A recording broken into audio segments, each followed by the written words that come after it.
Matteo vive a Verona con sua moglie Sara. Hanno una piccola casa vicino al fiume. È agosto e fa molto caldo. Le finestre restano aperte tutta la notte. Sara aspetta un bambino. Il bambino deve nascere molto presto. Matteo ha 32 anni. Lavora in un negozio di biciclette. Ogni sera torna a casa stanco ma felice.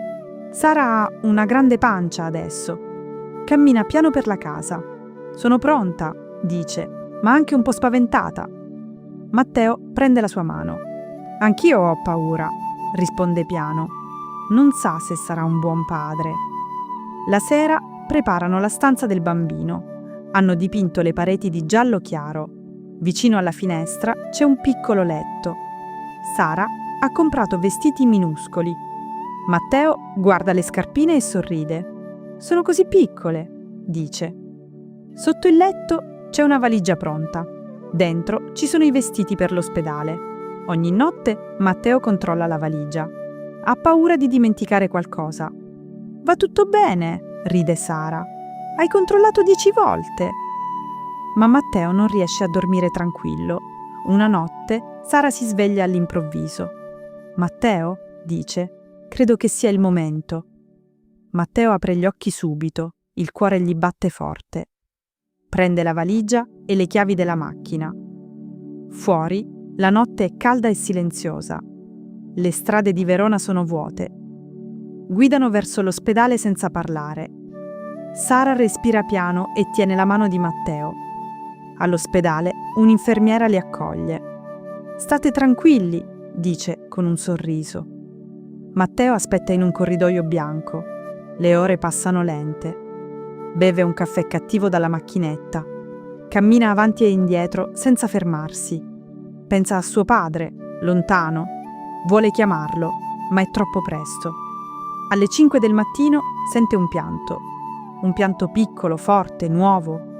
Una dottoressa apre la porta. «È una bambina», dice. «Stanno bene tutte e due».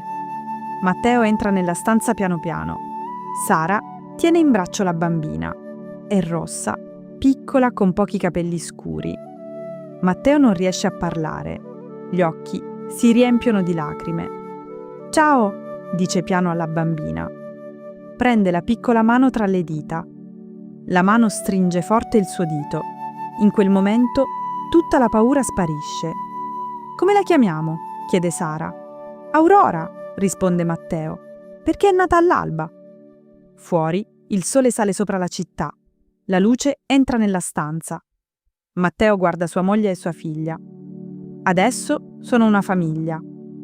3 giorni dopo tornano a casa. Mettono Aurora nel piccolo letto giallo. La casa sembra diversa adesso. È piena di una vita nuova. La notte Matteo si sveglia spesso. Ascolta il respiro della bambina. È stanco, ma non gli importa. A volte cammina con lei per la stanza. Le canta una vecchia canzone piano. Una mattina chiama finalmente suo padre. «Sei nonno», dice, e ride. Suo padre piange di gioia al telefono. «Vengo a Verona domani», dice. Matteo capisce una cosa importante. Non è diventato padre in un solo giorno. Diventa padre ogni giorno, un poco alla volta. E la valigia adesso